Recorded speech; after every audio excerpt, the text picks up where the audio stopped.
Paul VI was the man who claimed to be the head of the Catholic Church from June 21, 1963 to August 6, 1978. He was the man who promulgated the heretical Second Vatican Council and the new Mass. In our video, Vatican II Council of Apostasy, we showed what happened in the papal conclaves of 1958 and 1963, from which John the 23rd and Paul VI emerged, claiming to be the elected popes. We showed that other cardinals were lawfully elected pope before John the 23rd and Paul VI were elected. Evidence of this fact has been admitted by a cardinal who participated in the conclaves, a prominent Vatican insider, newspaper reports, and former intelligence agents. In the video Vatican II Council of Apostasy, we also showed that the documents of Vatican II contain many heresies. Paul VI solemnly ratified all 16 documents of Vatican II. It is not possible for a true pope of the Roman Catholic Church to solemnly ratify teachings that are heretical. The fact that Paul VI did solemnly ratify the heretical teachings of Vatican II proves that Paul VI was not a true pope, but an anti-pope.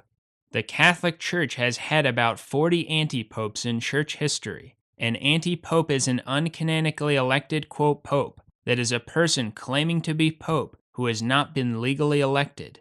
The Catholic Church has also infallibly taught that a heretic cannot be a true pope. The reason for this is that a pope is a member of the Church and the visible head of the Church, but a heretic places himself outside the Church and ceases to be a member of the Church. Thus, a heretic cannot be the pope, because one who is outside cannot be the head of the Church.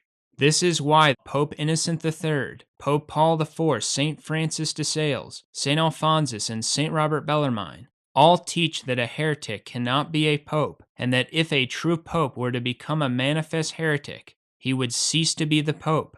This teaching is rooted in the infallible dogma that a heretic is not a member of the Church.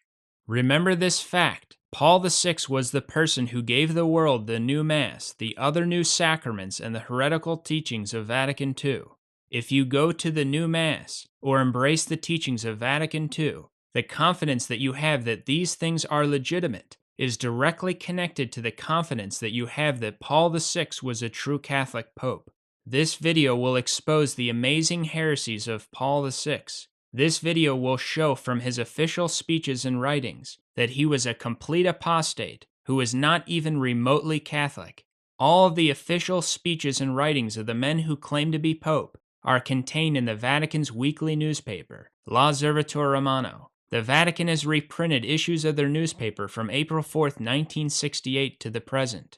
I have personally gone through every weekly issue of the Vatican's official weekly newspaper from April 4, 1968 to present. From that research mainly, I will now prove that Paul VI was not a true pope because of the irrefutable and undeniable evidence that he was a complete heretic and an apostate. Paul VI on non-Christian religions. The Catholic Church teaches that all non-Catholic religions are false.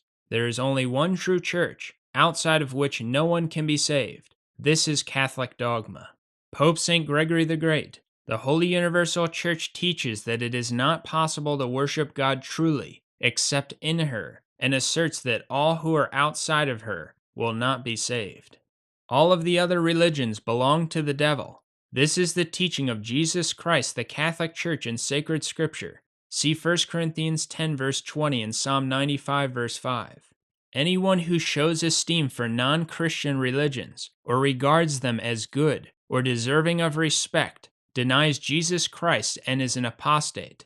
Pope Pius XI, Mortalium Animos, No. 2, January 6, 1928.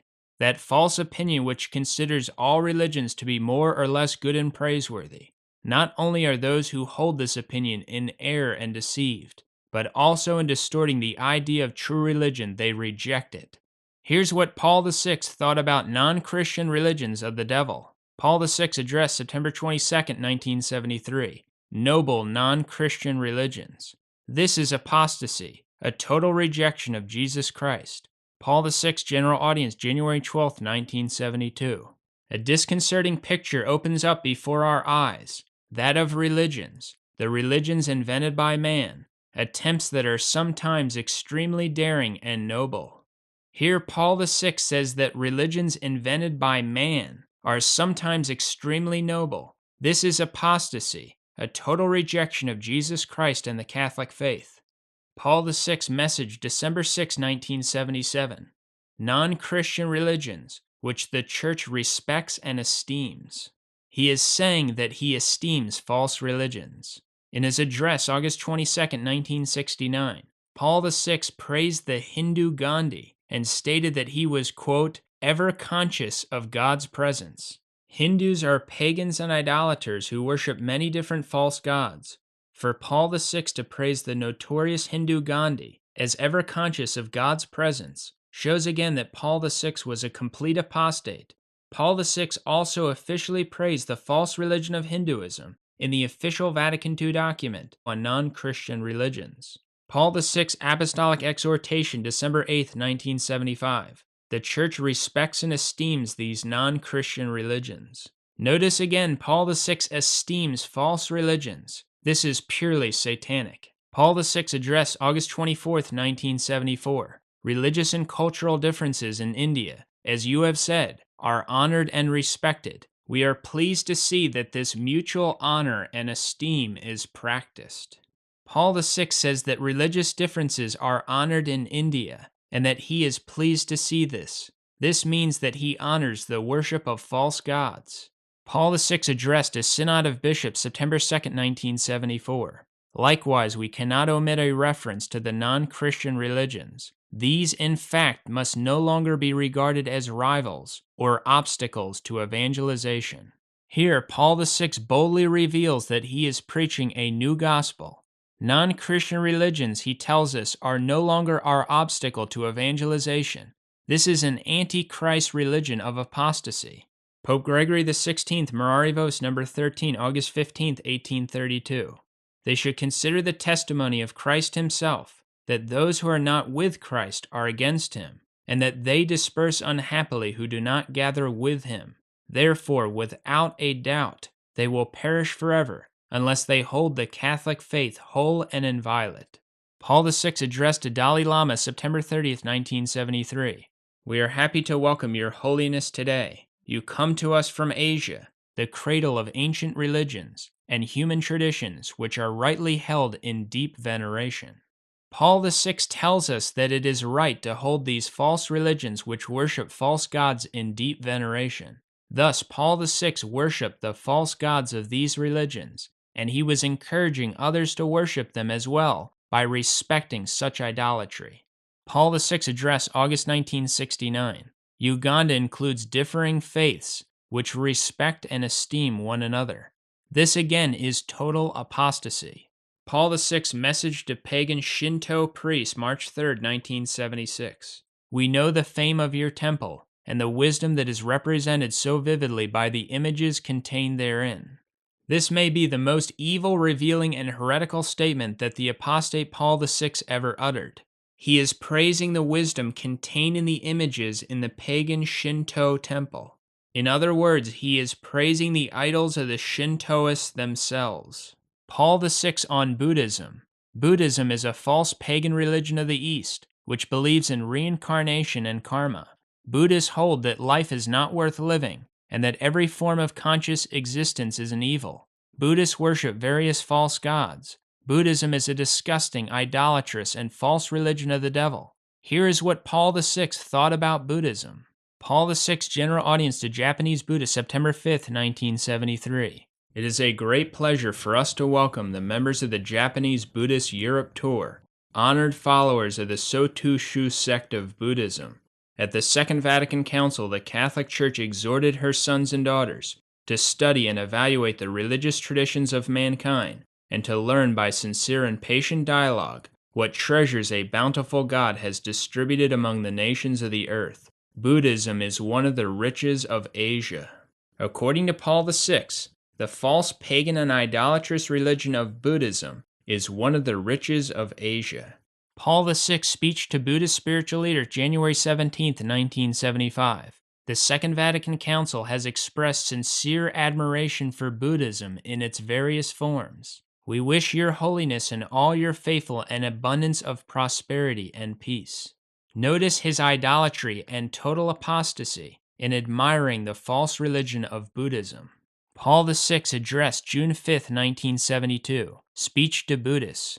It is with great cordiality and esteem that we greet so distinguished a group of Buddhist leaders from Thailand. We have a profound regard for your precious traditions. Paul VI to a group of Buddhist leaders, June 15, 1977. To the distinguished group of Buddhist leaders from Japan, we bid a warm welcome.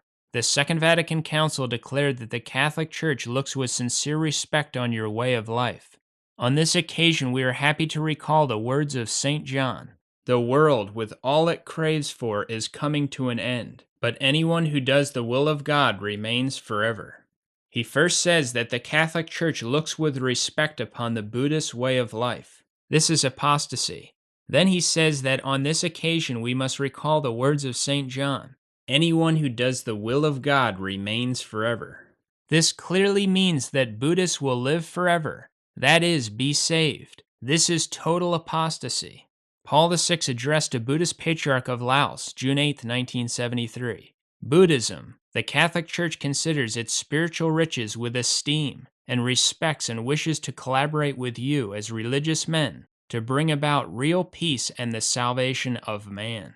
Paul VI says that the Catholic Church considers with esteem the spiritual riches of the false religion of Buddhism. He then says that he wishes to collaborate with the Buddhist patriarch to bring about the salvation of man.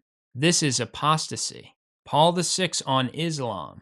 Islam is a false religion which denies the divinity of Christ and rejects the most holy Trinity. Besides rejecting the true God, Islam allows polygamy up to 4 wives, and its followers, Muslims, spread this false religion with a zeal unequaled by the others. Islam is the most viciously anti-Christian major false religion in the world, for to convert to Christianity in many Islamic countries means death, and the propagation of the true faith is strictly prohibited. Islamic society is one of the most evil things in human history. Here's what Paul VI thought about this false religion which rejects Christ and the Trinity. Paul VI speech, September 9, 1972. We would also like you to know that the Church recognizes the riches of the Islamic faith, a faith that binds us to the one God. Here he is speaking about the riches of the Islamic faith, a faith that rejects Jesus Christ and the Trinity. He says this, quote, faith binds us to the one God. This is apostasy. Paul VI addressed September 18, 1969. Muslims, along with us, adore the one and merciful God, who on the last day will judge mankind. Muslims don't worship the one true God, the Holy Trinity, together with Catholics. This is apostasy. And Muslims certainly don't worship God who will judge mankind on the last day, Jesus Christ. Paul VI addressed a Muslim ambassador June 4, 1976. Moroccan Muslims, our brothers in faith in the one God, you will always be made very welcome, and you will find esteem and understanding here. He says that Muslims will always find esteem at the Vatican.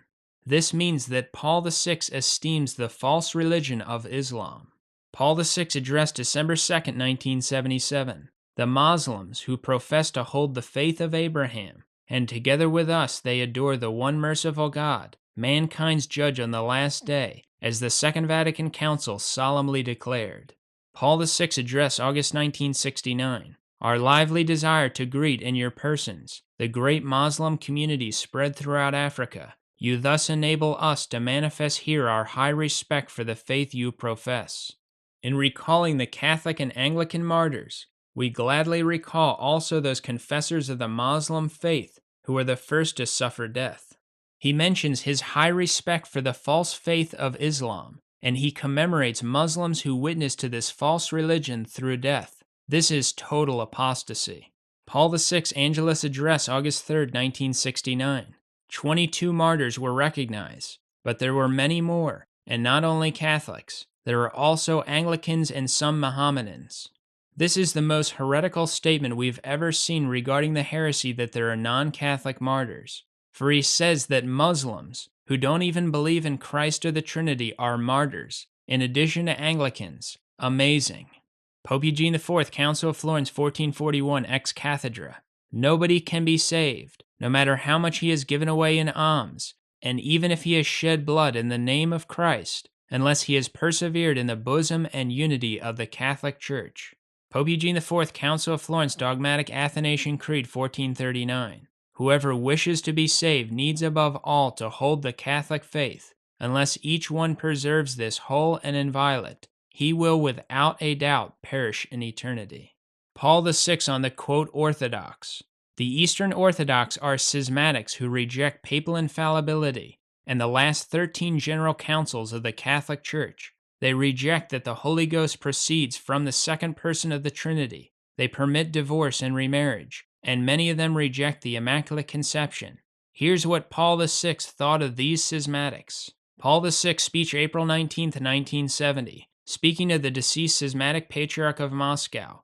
To the very end, he was conscious and solicitous for his great ministry. He says that leadership in a schismatic church is a great ministry. Paul VI addressed January 24, 1972. Greet among us an eminent representative of the Venerable Orthodox Church, a man of great piety. Paul VI speech January 23, 1972. The great, venerable, and excellent Orthodox Patriarch. Paul VI addressed his schismatic delegation June 27, 1977. Then, 10 years later, we paid a visit to your holy church.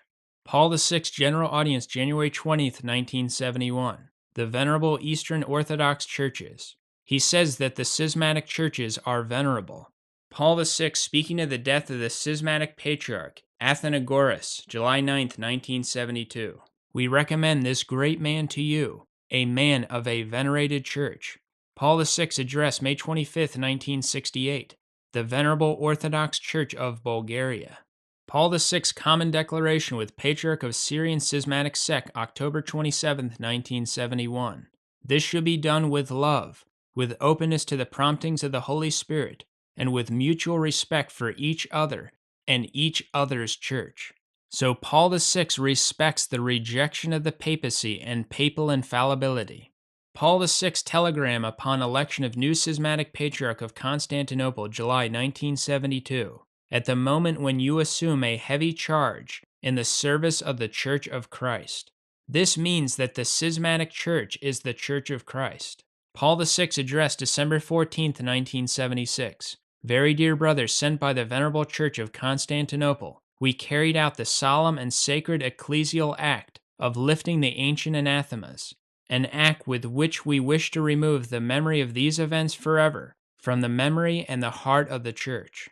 The schismatic Orthodox are anathematized by the Church for denying the papacy and not accepting the dogmas of the Catholic faith, but Paul VI solemnly lifted these anathemas against them. This means that Paul VI attempted to overturn the papacy as a dogma, which must be believed under pain of anathema.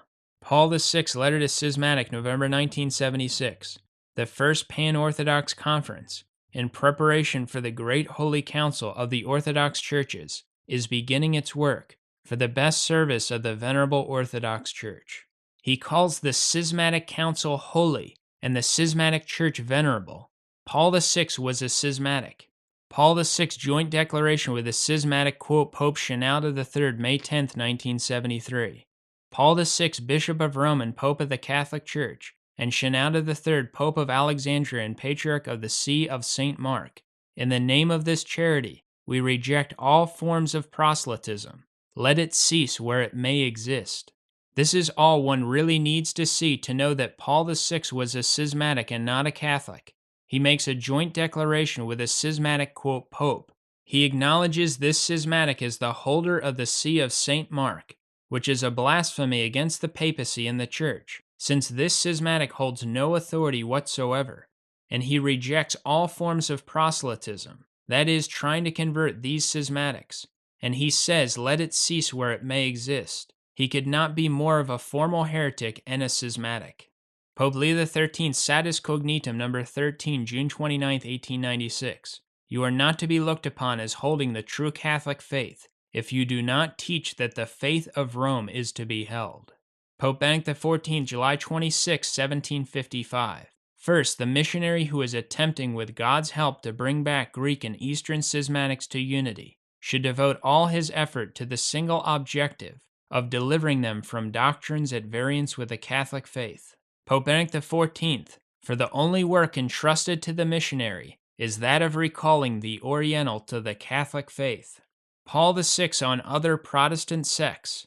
Protestantism began with the German priest Martin Luther, who left the Catholic Church and started the Protestant Revolution in 1517.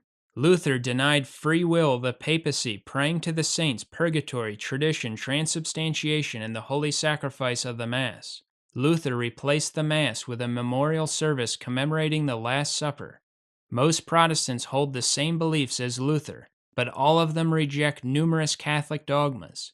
Here's what Paul VI thought of these heretics and schismatics. Paul VI Angelus Address, January 17, 1971. From polemical opposition among the various Christian denominations, we have passed to mutual respect. Here, Paul VI reveals that the Vatican II agenda with regard to Protestant sects has gone from polemical opposition, in other words, an opposition to their false doctrines, to an attitude of acceptance of and mutual respect for their false religion. Pope Pius IV, Profession of Faith, Council of Trent, ex cathedra. This true Catholic faith, outside of which no one can be saved, I now profess and truly hold. Paul VI speaking of the death of the Protestant Martin Luther King Jr., April 7, 1968. We shall all share the hopes which his martyrdom inspires in us. Pope Gregory XVI, May 27, 1832. Finally, some of these misguided people attempt to persuade themselves and others that men are not saved only in the Catholic religion, but that even heretics may attain eternal life. Paul VI on birth control. Paul VI favored birth control. Paul VI speech, November 16, 1970. This, among other effects, will undoubtedly favor a rational control of birth by couples. Paul VI address, August 24, 1969. The liberty of husband and wife does not forbid them a moral and reasonable limitation of birth. Paul VI encyclical Humanae Vitae No. 16, July 25, 1968. It cannot be denied that in each case the married couple, for acceptable reasons, are both perfectly clear in their intention to avoid children and wish to make sure that none will result. Paul VI says that couples are perfectly free to have 0 children if they want to. Paul VI on the United Nations. The United Nations is an evil organization that promotes contraception, abortion, and looks to take control of the decision-making for every country on the planet. Former UN Secretary General U Thant praised the communist Lenin as a man whose, quote, ideals were reflected in the United Nations Charter. Here's what Paul VI thought of the UN. Paul VI address, February 5, 1972. We have faith in the UN. Paul VI message, April 26, 1968. May all men of heart join together peacefully, in order that the principles of the United Nations may be not only proclaimed, but put into effect, and that not only the constitutions of states may promulgate them, but public authorities apply them. Paul VI message to President of a UN conference, May 1976. This new international economic order that has to be ceaselessly built up. Paul VI message, September 8, 1977.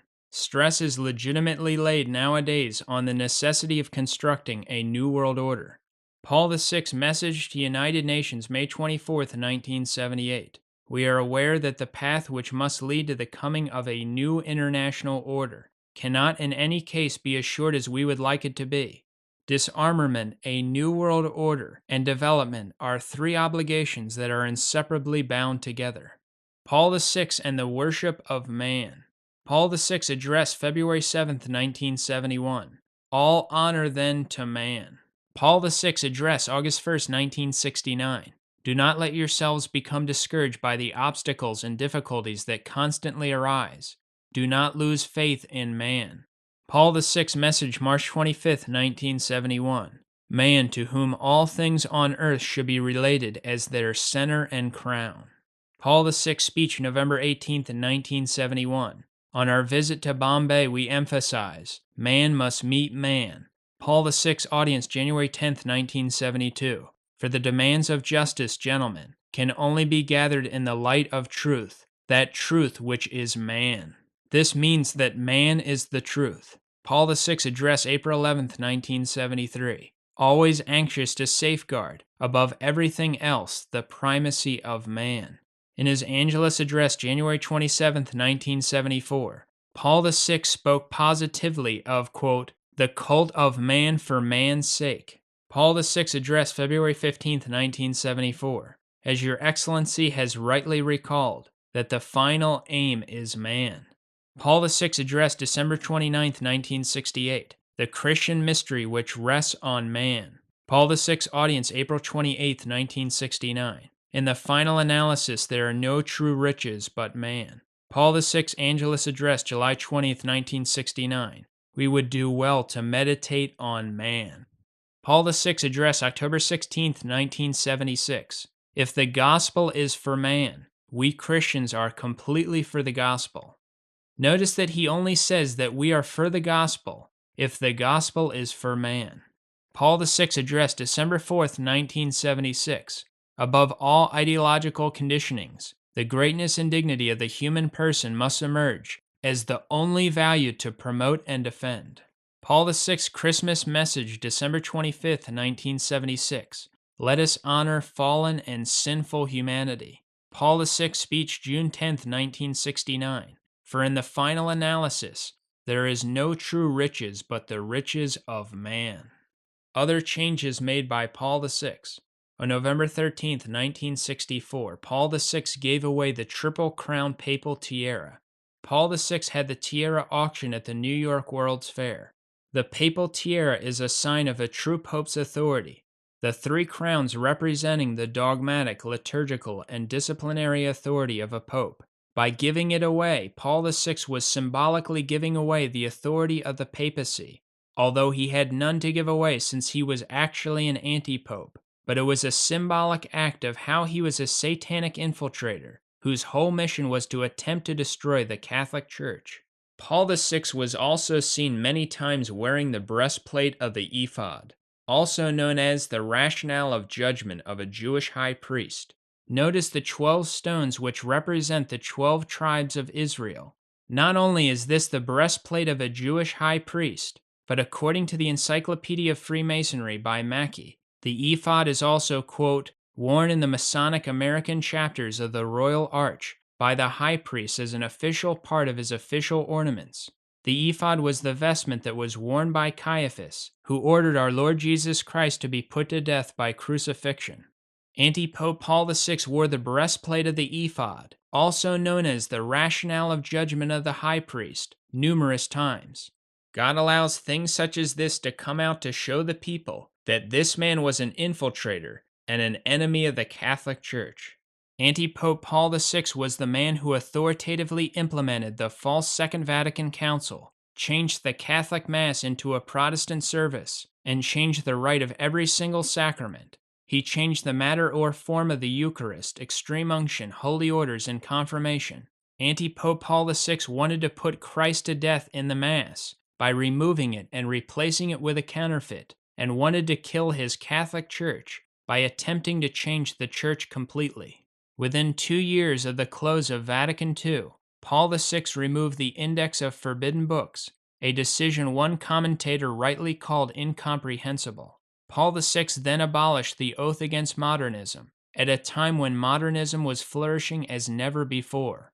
Paul VI abolished the rite of tonsure, all 4 minor orders, and the rank of subdiaconate. Paul VI removed solemn exorcisms from the baptismal rite. In the place of the solemn exorcisms, he substituted an optional prayer that makes only a passing reference to fighting the devil. Paul VI granted more than 32,000 requests from priests who had asked to be released from their vows and returned to the lay status, the greatest exodus from the priesthood since the Reformation. Paul VI's disastrous influence was visible immediately. For example, in Holland, not a single candidate applied for admission to the priesthood in 1970, and within 12 months every seminary there was closed. Spiritual destruction was everywhere. Countless millions left the church. Countless others ceased practicing the faith and confessing their sins. And while Paul VI was the cause of this unrelenting disaster and spiritual destruction, like the sly serpent he was, he calculatingly misdirected the attention away from himself. In perhaps his most famous quote, he noted that Satan's smoke had made its way into the temple of God. Paul VI homily, June 29, 1972. Satan's smoke has made its way into the temple of God through some crack. When Paul VI made this statement, everyone looked at the cardinals, the bishops, and the priest to discover where this smoke of Satan might be. They looked at everyone except the man who made the statement. But Paul VI was actually the smoke of Satan, and he made the statement to misdirect people away from himself, which he was successful in doing. And what is perhaps most frightening is that Paul VI's famous statement is basically a direct reference to Apocalypse 9 verses 1 through 3. And there was given to him the key of the bottomless pit, and he opened the bottomless pit, and the smoke of the pit arose, as the smoke of a great furnace. In Apocalypse 9, we see a direct reference to the smoke of Satan, and to someone who is given the key to unleash it. Anti-Pope Paul VI did not have the keys of Peter, but he was given the key to the bottomless pit. He was the one who brought in the smoke of Satan from the great furnace, as he says, from some crack. Jean Guiton, an intimate friend of Paul VI, related what Paul VI said at the final session of Vatican II.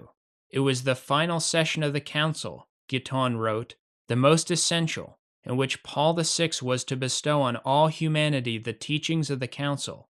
He announced this to me on that day with these words, I am about to blow the 7 trumpets of the apocalypse.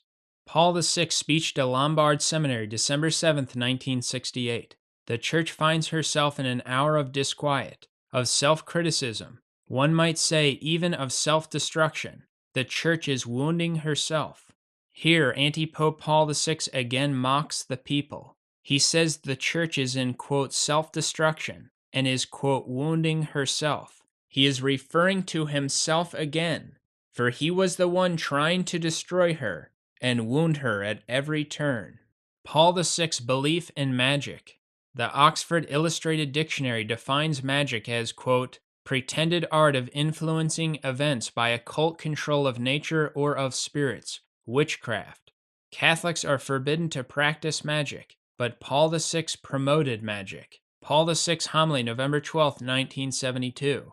Where does it come from, this interior magic that banishes fear? Paul VI General Audience, December 30th, 1970. Invisible but overpowering magic of the flood of public opinion. Paul VI message, January 1st, 1975. Reconciliation. Could not this magic word find a place in the dictionary of your hopes? Paul VI homily, May 11th, 1975. You artists of the theater and cinema, who possess the magic art of offering with voice and with music the real-life scene of the event. Paul VI speech, May 18, 1969. Everything is transformed under the magical influence of science. Paul VI message to Brazilian people, February 1972. Service, a magic word that galvanizes into action. Paul VI address, June 23, 1973. The religious root seems to have lost so much of its magical power of inspiration.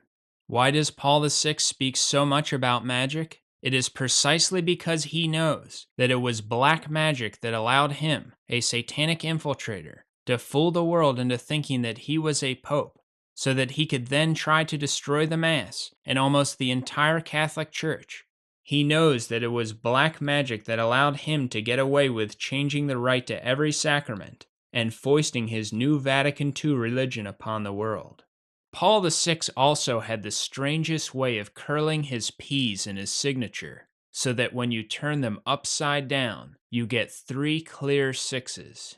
As far as we know, this is the way that Paul VI's signature always appeared. Paul VI admits his church is the whore of Babylon. In the Apocalypse chapters 17 and 18, there is predicted that a whore will arise in the last days from the city of 7 hills, which is Rome. This whore will tread on the blood of the martyrs and saints, and it is clearly contrasted with the Immaculate Bride of Christ, the Catholic Church. In other words, the whore of Babylon, will be a false church from Rome that will appear in the last days. In our material, we have demonstrated the evidence that this whore of Babylon is the Vatican II sect, a false bride, which arises in Rome in the last days in order to attempt to deceive the Catholic faithful. In her appearance at La Salette, France, September 19, 1846, the Blessed Mother predicted, quote, "Rome will lose the faith and become the seat of the Antichrist. The church will be in eclipse." In the following quote, Antipope Paul VI admits his new church is this false church by admitting that his church has thrown off its opposition to the world, which characterizes the true church. Paul VI General Audience, October 1st, 1969. On the other hand, she, the church, is also trying to adapt herself and assimilate herself to the world's ways. She is taking off her distinctive sacral garment, for she wants to feel more human and earthly. She is tending to let herself be absorbed by the social and temporal milieu. She has almost been seized by human respect at the thought that she is different in some way and obliged to have a style of thought and life which is not that of the world. She is undergoing the world's changes and degradations with conformist, almost avant-garde zeal. Here, Paul VI admits that the post-Vatican II church is a false church which has adapted itself to the world and assimilated the world's ways with zeal. This is a stunning admission by Paul VI. He is admitting in so many words that the post-Vatican II church is the whore of Babylon. Paul VI's death. After Paul VI's death in 1978, there was no crucifix nor even a cross in the tomb when his body was placed for veneration in St. Peter's Square. It was simply a wooden box. And this is precisely how Jews are buried, in a plain wooden box. Here is a statement of a Jewish expert, quote, "Burial is a plain wooden casket with no metal." This incredible fact, in addition to his wearing of the Jewish ephod, and all of his other systematic attempts to destroy all of Catholic tradition, shows again that Antipope Paul VI was a satanic Jewish infiltrator. In fact, Paul VI's ancestors were of Jewish origin. The Montini family are Jews and listed as such in the Golden Book of Noble Italian Heritage, 1962 to 1964, page 994. Quote, "Montini was of Hebrew origin." We have proven in this video that Paul VI was a complete apostate who believed that false religions are true, that heresy and schism are fine, and that schismatics should not be converted, just to name a few. If you accept Vatican II or the new Mass or the new sacramental rites, in short, if you accept the Vatican II religion, this is the man whose religion you are following, a complete apostate who is not remotely Catholic, whose whole mission was to attempt to overturn and destroy as much of the Catholic faith as possible. Catholics must have no part with Paul VI's new Mass, the Novus Ordo, and must completely reject Vatican II and the new sacramental rites. Catholics must completely reject Antipope Paul VI for the apostate infiltrator that he was. Catholics must reject and not support any group which accepts this apostate as a pope, or the new Mass, Vatican II, or the new sacramental rites of Paul VI. The truth remains that the Catholic Church is the one church founded by Christ, to which all must belong in order to be saved, and that this church still exists in a remnant of Catholics who maintain the infallible teachings of the true popes throughout history. St. Athanasius, even if Catholics faithful to tradition were reduced to a handful, they would be the true church. According to Father William Jurgens, during the Arian crisis in approximately 380 AD, perhaps the number of Catholic bishops in possession of sees, as opposed to Arian bishops in possession of sees, was no greater than something between 1% and 3% of the total. Had doctrine been determined by popularity, today we should all be deniers of Christ and opponents of the Spirit. If the Arian heresy was so bad that approximately 1% of the jurisdictional bishops remained Catholic and 99% became Arian, and the great apostasy preceding the second coming of Christ is predicted to be even worse, the worst apostasy of all time, then one should not be surprised by the fact that there are very few Catholics in the world today who preserve the true faith, and that an anti-pope is reigning from Rome, as predicted by Our Lady of La Salette, and heading a counterfeit church of apostasy.